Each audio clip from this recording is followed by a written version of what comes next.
Duoko mar penj maduong' mar klas 8 bedo nade? Gin ang'o gini ma otimore ma samoro ji ne ok par ni nyalo timore? Gin mage motimore kaka ji ne paro? Magi duto te wachoko, to wadwa ni mondo mi wang'e ni sama duoko biro mamalo ne joma moko. Samoro bendo nyalo biro ma duoko chuny penj ne jok mamoko bende. Magi ka wariwo nyakwara mogi, nyiso ngima kaka en, mane ngima. Jomoko nyaka bed ni oyudo ma samoro ok ne gipar ni ginyalo yudo. Ka jomoko bende oyudo mokalo mane giparo ni ginyalo yudo. To kata kamano, waduto te ngima nyaka dhi nyime. Odiochieng' ma kiny nyaka bed moloyo ma kawuono, nikech adieri makende en ni ngima mochak los sani, to mana gi rieko gi paro, gi ng'ado wach gi sumruok paro, nyalo miyo odiochieng' ma kiny bed makare. Kata mana ne nyithindo motimo penj kawuono ma ok oyudo duoko ma samoro ne gigeno mar yudo. Kawuono ni endi japuonjre ma iluongo ni Bruce Mackenzie Magata ema oyudo max 428 kendo e jaloch kata namba 1 e penj maduong' mar klas 8 KCPE maduoko mare ogolo odiochieng' ma kawuono. Nitiere jopuonjre ma bende ne gombo yudo duoko machalo koda mano, kata kamano gin korgi to koro chal ka gima chunygi chako dok piny. Gipenjore to wan to ne wakoso kanye momiyo kwa yudo duoko ma samoro nyalo lombo wang'. Jonyuol bende nyalo bedo gi tich matek hoyo nyithindo, kata bende jonyuol giwegi nyalo bedo koda chuny madang'ni kata magoyo kibi. Nyiso ni chunygi nyalo ng'aore nikech samoro duoko mane giparo ni nyithindgi nyalo kelo dala obiro mopogore. Mae momiyo kawuono wadani mondo wabed gi twak makare ma oluoro duoko mar penj mar klas 8. Ikruok ma jonyuol nyalo bedo godo bang' ma, nikech bang' ma ngima nyaka dhi nyime.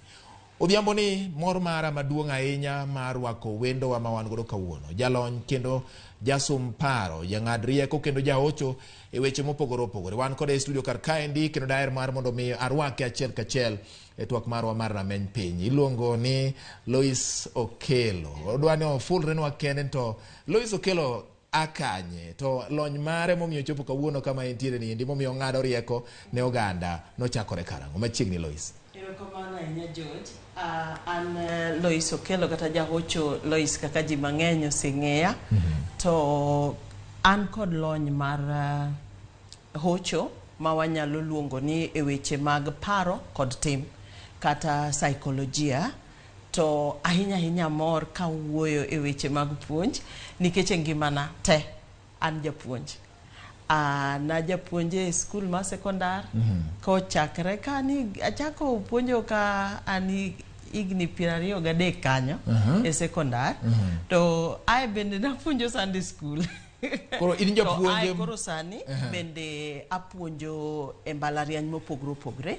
Koro omiya mor kawuoyo e weche mag puonjo mag somo. Nyakwara mogi en mor maduong' ahinya nikech wayudo wendo kata wan gi wendo ma ochako puonjo nyathi ka pod tin. Nyiso ni sama en e Sunday school kor ka pach nyathi chako dongore. Sama koro chopo e sekondar nitiere lokruoge mathoth ahinya madonjo e pache kaachiel koda gik moseneno.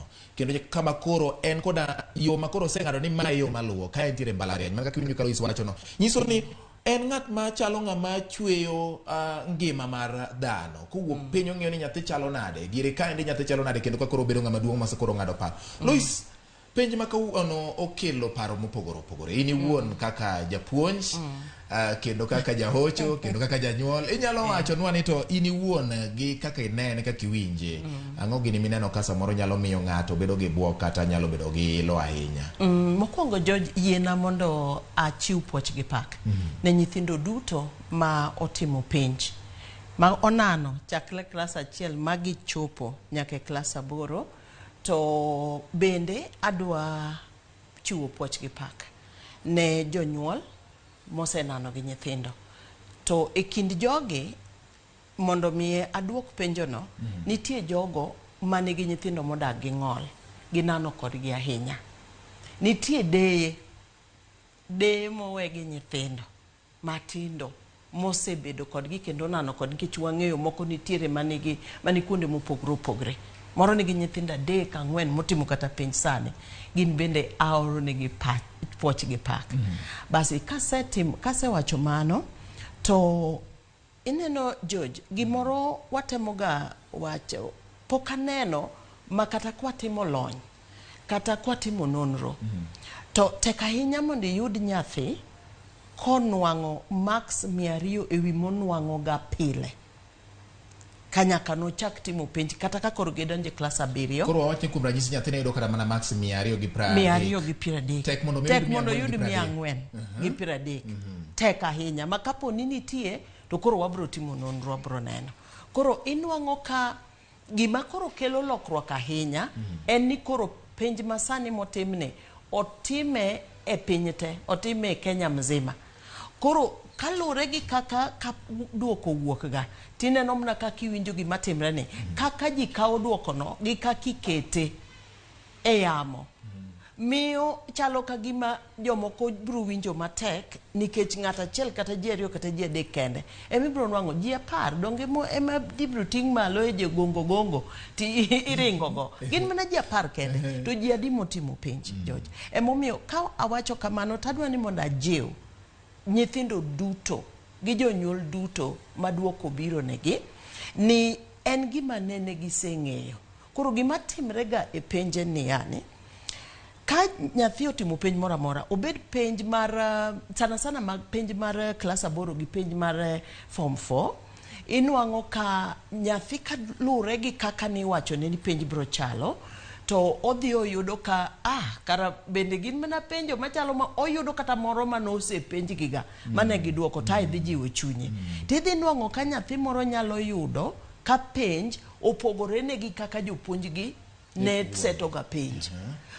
Puonje tipuonje kitabu achiel, nikech en kitabu ma syllabus. Koro kaka japuonjo cha seto penj, kodhi opogore ne to miye buok. To buok no nyaka koro kelie dok chien matin. Koro dok chien no kapo no dok moyudo max matin oloyo kako yudo ga, tidhi nwang'o ka nyathi chunye dhi gore. Nikech nyathi motimo penj sani ng'eny gi gin johigni 12 kata 11 nyaka 18 kanyo. 19 bende nitie. To nyithindo ma e higa gi ka nitie gimoro manyalo miye wich kuot, tiyudo ka nyalo kelo ne kihondko kendo nyalo miyo obed kod chuny mojony. Ma nyaka koro bedie ng'at moro majiwe manyise ni kato bedo kama to itimang'o jiwa chunyi nikech wabro timo gik moko duto mwanyalo mondo waketi kami nyalo dhi e nyime. George gima mora kendo poda nikech apuonjo e skunde mopogore opogore, apuonjo e Nyanza, apuonjo Nairobi, apuonjo Eastern. Gima mora ga ni ng'eny nyithindo moyudo max matin ne 350 kodonje sekondari mo keto chuny gi somo, tinwang'o ka koro ng'wech koro dhi mane lain achiel gi jok moyudo mang'eny go. Kech ng'e ni kama wuoye kae aparo pok aneno penj maber. Gin ji adi nyithindo adi moyudo 400 kod wiye kata 410 kadhi mbele tin ahinya. Gitin kopim gi kwan nyithindo manotimo penj. To giduto kaka koro sani wawacho na 100% atamalo 100 bro bede ang'o? Bro bede sekondari. Sekondari kendo ng'wecho dwa pogre nikech kacha koro ok en gima imako gi wich, en gima itimo bende to bende ipuonjo ji gik ma ng'ato nyalo bedo go molure gi kata higa. Kendo inwang'o ka ng'ato mako gigo to odhi osomo modhi okal penj moloyo kata mano kal e primary. Yes. Mane morna. Erokamano ahinya. Japuonj kendo jahocho wacho kendo kete kaka winjo bed ni obet Nyakaramogi. Mane momiyo gie sani endi daher mondo mi ang'isi ne kik idhi mabor. Mama na chakruok mar twak marwa kawuono ni endi inyalo oro na ote mari e namba 23600 ka imiya gima in godo kata penjo minyalo penjo jahocho kaluwore koda duoko mar penj maduong' mar klas 8 KCPE ma oland kawuono. Jahocho Lois, sama gimoro biro maber to ng'ato nyalo bedo mamor kendo ji nyalo bedo mamor to moro nitiere mahinya kaka jahocho kata ng'at mang'iyo paro kata obwongo kaka ringo. Mor mahinya ni endi sama koro nyathi oyudo kata mana maxi mang'eny ma koro menye gi piny mangima to dhi obedo gi mor cha nitiere kendo ting' moro modhi bedo godo moluo kuome modwa ni mondo miyo chak onyis piny ni bang' higni 4 en pod en mana ng'acha chane. Ere kaka ma endi nyalo kelo hinyruok ne nyathi e kinde ma koro dhi mbele gi sombe? Iwacho kare ni gimoro ka gimoro onego bedie gi kiasi mare. Onego time e yo mowinjore. To mor bende ng'eni mondi iket ne gia bendo otek nikech kapo ni nyathi ni mokwongo mondo idhi ket gia e morno ok oyot.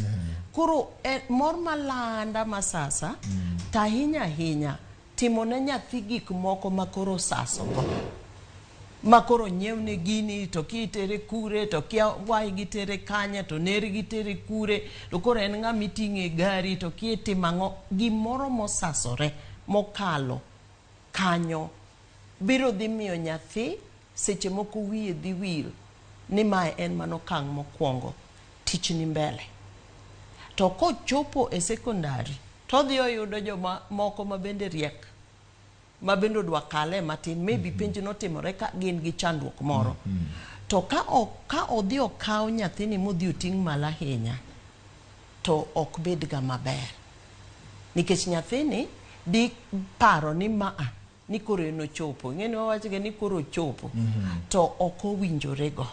Koro kata ka ji mor kok ng'eni un to jorameny umenyo gi makoro umenye ma wigni biro bedo ma ene pepa to ene TV to ene radio to gik ma kamago nyalo donjo wi nyathi nikech ng'eni en nyathi ma pod tin, en nyathi ma pod rawera to nitie kama koro obro onego bed ni koro itiekego to koro iwachone ni koro mai to sekalo koro tich ni mbele moloyo ahinya jonyuol otemia ahinya mondo kik gitim gimoro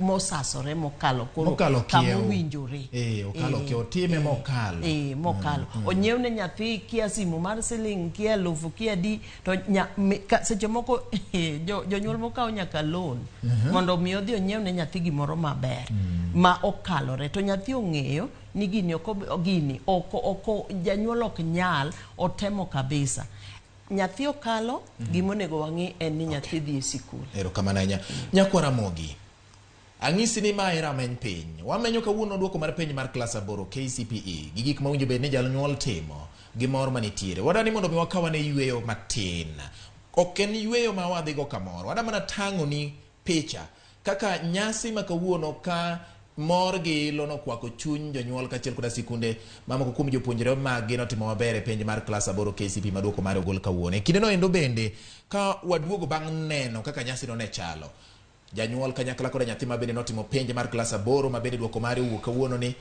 ni kodwa e studio kar kandi nyakwara Mogi ma en rameny piny e TV mari migeno mar Ramogi TV wakawane thuolono mar neno ni to nyasi kata mor gi ilo manokwako sikunde mopogore opogore ne chalo nade e odhiambo ma kawuono bang' golo duoko mar penj mar KCPE.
Machiegni kendo Nyakwara Mogajwang' bang' yudo kaka ne nyasi chalo e moko kuom sikunde kaachiel koda gwenge kaluwore koda duoko mar penj maduong' mar klas 8 KCPE ma bende duoko mar ogol gi jatend migao George Magoha odiochieng' ma kawuono.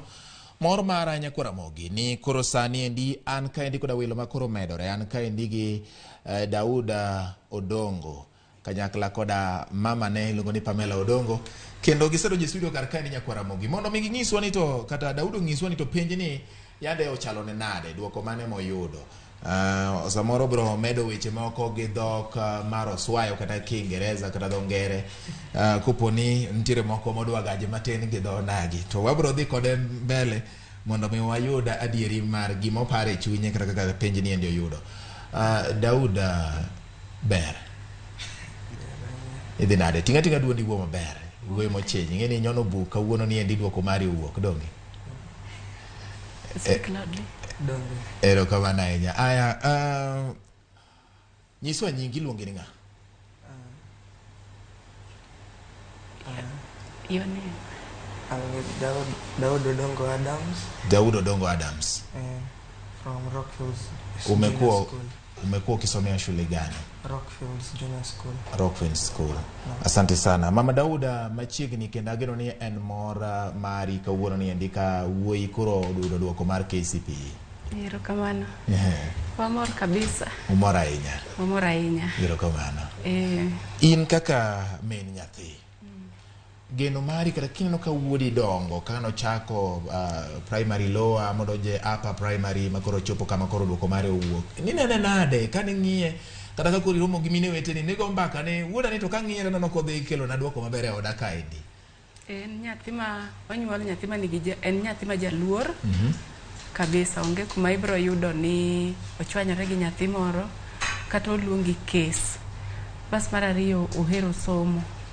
Then moloyo duto ohero Nyasaye, en ng'ama kapok ochiemo nyaka olemo, ohero dhi kanisa. Koro osebedo ka en nyathi maber ndalo duto.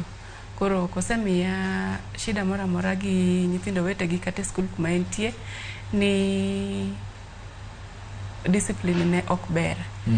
En nyathi ma jaluor kabisa. Ok osebedo gi chandruoge ma samoro miyo kata iluongi keti bura gi jopuonj? Kata dichiel pok oluonga. Dauda, umepata marks ngapi? 417. Subjects gani umeperform sana? Ni masomo yapi ambayo umeona like zilikuwa rahisi kufanya wakati wa mtihani? Mathematics, English, science, na SST. Zote tu? Kiswahili pekee. Kiswahili pekee ndio ilikuwa kidogo sana, nimekuweka na Kiswahili. Mbona huko niambia mapema? Ya kuongea iko. Lakini ile ya mtihani ilikuwa imekushtua kidogo. Ufahamu. Okay. Now, what do you want to be in the future? I want to be a civil engineer. Yeah, maybe fly outside the states, go to like Harvard, Yale. Yeah. All right. So those are your major dreams. Yes. Okay. Samoro anyuola kama wuoke. Ma wudi mokwongo koso nyathi mantiere moko mambele ne? Ti nyathi mambele achiel ma sani timo masters. Timo masters. Kipimo gi Daud Adams. Ineno ka Daud ni endi diponi ogwenyo nyawadgi matin koso? Daud to en ng'ama kobete class kama ni kanija puonyo yude kapod otin kobete class gimora mora mosomo makiwiete. Koro ninya yudo japuonj gino nyisa ka en class achiel. No ko miye kita composition board to ka chieng' moro migi piny to nyalo loko gima nene nitiere board no te ma ok omis kata gina achiel. En nyathi ma kosomo koko puonje ne kako mako. Somo ni odhi obed piny kete ot no somo penji no somo okia. En ng'at ma kobete class to mako te. En nyathi manyiso ni ka en e school to mako gik mopuonji kaende. Ponono ni oleo ma ok odhi school kata ka oponi ne kata ka dende moro lit matin. Samoro kata ni yonge dhi wuoth. Ng'ise ni Daud koro dwani mondo mi dong na ot kaendi matin. Nyalo iparo ni maendi ne samoro nyalo diko chenro mar gi nyalo mare mar mako gik mipuonji? Ok duoki. Kech nya yudo diere moko kanyo tuo kata 2 weeks kata diere moko tuo 1 week malaria to kodok tiyudo ni pod en mana kacha kacha lakini ma kaka perform kawuono to although no paro no nya yudo max mang'eny moloyo kanyo to king'iyo kata performance mar skund gi surprise ti kabisa surprise ti kata in beno surprise surprise nikech kata class gi ne nitie competition kabisa nyithindo moko yudo 450 450 gi wiye lakini en oyudo 440 gi wiye kanyo to koro kawuono class gi oyombo jite jo the highest mosetemo e class no osebet namba 2 to kawuono bet namba 1 for a whole year. All right. Koro osetemo to kata nyamin gi be ne ok ni piny ahinya to nyamin gi nochiwo bang'e kan tie university moyudo first class. All right. To ento chako chon. Daud, congratulations. I hope you're going to pursue your dreams and you'll make them valid. Asante sana. An ka indigi japuonj. Ok japuonj manigi nyinyo modhuro kendo en gi lony manimba. En japuonj ma ong'iyo ngima mar nyathi kawuok piny gi kama koro Daud gi nochope nyaka gi e mbalariany kuonde ma joma koro oseng'ado yo mar ngima ma gidwa luwo nitiere. An ka indi koda jahocho iluongo ni Lois Okelo. Lois, iwinjo kaka Daud gi noloso kendo apani puoch gi pak pod wanyalo miye. Pod wamiyo puoch gi pak. Puoch gi pak means congratulations. Erokamano kendo awinjo kaka kendo awinjo gima chunye gombo mondo bi otim kendo awinjo ka mama wacho kendo owacho weche ma nyalo ga bedo adieri nikech inyalo yudo ni penj kaka ni winjo wachako kwa wacho ni nyathi nyalo chope penj to nikech ne oparo ni penj mitime Kenya mzima en gimoro matek ahinya. Tae kochopo to dhi yudo ka questions gi dwam na chalore gi gik mane gitime class. Tae yudo ko nyalo timo maber moloyo kaka osebedo ga kotimo. Pod nyathi nyalo yudo buok. Tae odhi odok chien matin. To mondo odog chien gi max 100 kata 50 kata mondo odog ochorre mbele gi max 100 kata 50 ok yot. Omiyo ka nyathi olwar piny gi max 50 kata mokalo 20 to nyaka bed ni nitie gimoro manotimorene seche mane penj notimre. Kapo ni nyathi odhi okadho gi max 50 to nyaka bed ni nitie gima notimore mopogore gi kaka noparo sama notimo penj no. Kech inyalo yudo ka nyathi otimo revision ta upoko dhi yudo ka gigo chalre to gima Daud wacho ing'eni nyathi ma neno ni maths ing'eno kwongo mna ko wacho ni maths emo yudo kayot. Bas mano en ranyisi ni en nyathi mariek ma Nyasaye omiyo rieko mar paro. To gima ng'eyo gi nyithindo ma riek kaka koro chalo kijana ma wantigo ni rawera ni ka gidhi e secondary ting'eni ng'wech mar secondary gi somo mar secondary bende ochako pogorega. Ai nyithindo mariek ka ok gidhi magi yudo skul ma bende uting'o rieko gi no malo tinyalo yudo ka chunye nyalo tho. Koro nyithindo ma kamagi mariek kamagi wang'eyo ga nikech magi to gin adiera mag piny. Inyalo yudo ka penjo biro ka aka iluongo ji skul tidhi luonge skul moro ma okoromore kod rieko ma entiere go. Koro gima wacho ne jo nyuol ka ing'eyo maber ni nyathi en nyathi mariek koa e pinyne chakre klas 1 nyako chop sani kaka iwinjo wawacho ni nyithindo gi osebedo ga katimo penj to ginwang'o donge nonwang'o 440. Watemi ahinya mondo nyithindo go oketie skunde mowinjore kodgi e sekondari. Nikech ka ok gichopo e skunde mowinjore kodgi manigi facilities ma kaka nyalo timo gik miwinji wacho go to idhi nwang'o ka nyathini chunye dhi tho to onyalo bedo nyathi ma koro nidhamu mi wacho ni entiere goni iyudo ka koro gigi chuny thoni ma thoni nyalo miyo koro ochako kata timbe moko ma ok mano onge go nikech skul bende koro dhi joge skul bende koro ok bi more iyudo ni sama ji chiew teno ko chiew.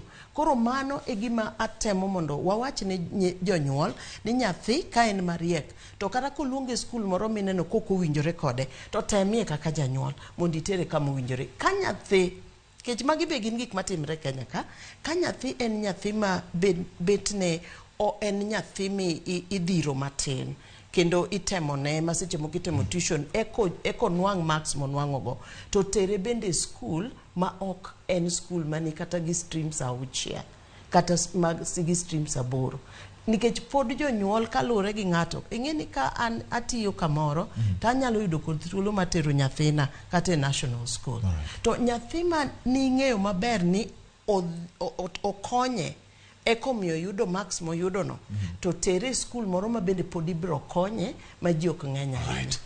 Nyakwara Mogi inyisa koda director mara ni thuolo marwa mar bedo studio kar kaendi koro ni endi to gore gi nyawadgi. Nyakwara Mogi dahero ndi mondo mwabede kawadhi nyime to singo mara ni pod wabiro bedo kaendi gi jahocho Lois Okelo kuom thuolo machielo kendo mondo wanone gik manyalo miyo nyithindo samoro bedo gi pek kinde mag donjo skunde mag sekondar makoro sirikal dwaro ni transition kata wuok e primary ka ji dhi e sekondar obed atamalo 100. Puoch gi pak ne min wuoyi miluongo ni Daud Adams Odongo, mama Pamela Odongo, kendo erokamano kuom keto nyathi mondo mi oluor Nyasaye kendo med bedo gi chuny mar dhi nyime gi somo. Daud, thank you very much for coming and honoring our invite, and then we are always praying for the best for you and good luck as you are pursuing your secondary school in the next few months, right?